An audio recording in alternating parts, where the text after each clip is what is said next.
One of the biggest challenges in the conventional model of addiction recovery is that people return back to their normal life as the same person, and they start making the same choices again. And for the most part, most people have had some difficult experiences in their life, and when you have a difficult experience, the end product is some alteration or change in your emotional state. And the natural propensity as human beings is to do our best to try to make that emotion go away. And most people get in trouble in their life when they start regulating and changing their internal states by using something outside of them, whether it's drugs or alcohol. And so the moment they notice a change in their internal chemical state, they feel better within themselves, they pay attention to whatever caused it. And that event in and of itself creates an associative memory. So then every time a person starts noticing anxiety or emptiness or insecurity or fear, they start to think about what took it away the last time. And so they start to become attached and addicted to substances. So I think we could say that behind every single substance addiction is some type of emotion that a person's either addicted to or can't change by themselves. So in order for people to truly make changes in themselves and in their lives, they have to start lighting a match in a dark place and looking at some of those emotions and some of the thoughts and behaviors that have gotten them in trouble. And that concept in neuroscience is called metacognition. The fact that we can pay attention to what we're thinking about. The fact that we can become aware of how we're behaving.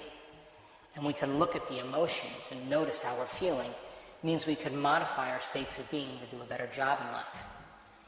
So, by addressing the person from a holistic standpoint and looking at a person's history, looking at their emotional conditions, looking at the lifestyle that they live, looking at their present state of health, and creating a very specific treatment plan that's tailor-made to the individual would give the person a greater ability to truly change themselves.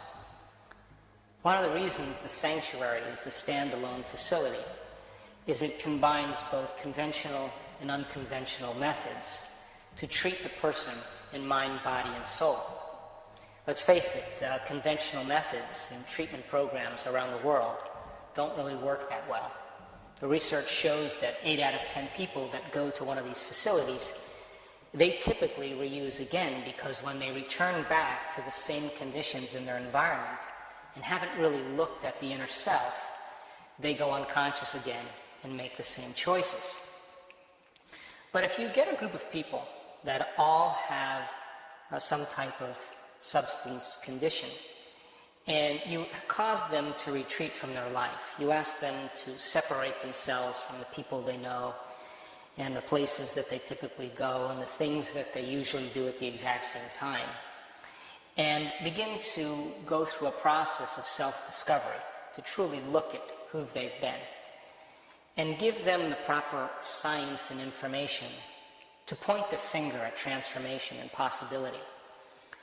And if you can marry that with some wonderful ancient information that cultures and civilizations have used that really point the finger at the mystical self, I think people are more prone to really apply it to themselves and their lives. So if you then take a person and you're able to measure certain states, for example, the sanctuary does a great job in measuring people's brain states when they enter the facility. They go through a very rigorous training and change, and then their brain is measured at the end. And if there's true transformation or change that takes place, it's not just in their mind, it's in fact in their brain.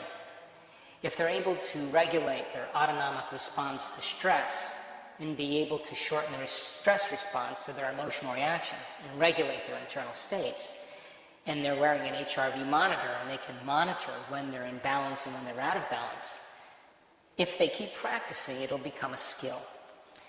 And so developing the skill of regulating your internal states and being able to change your states without using anything outside of you is when you begin to truly master yourself.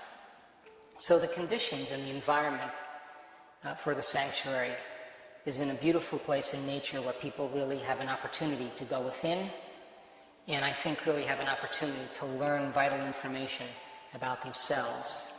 They're given pretty good, solid instruction on how to transform themselves, and repeatedly do it every day so that when they walk out the doors, they're truly a different person.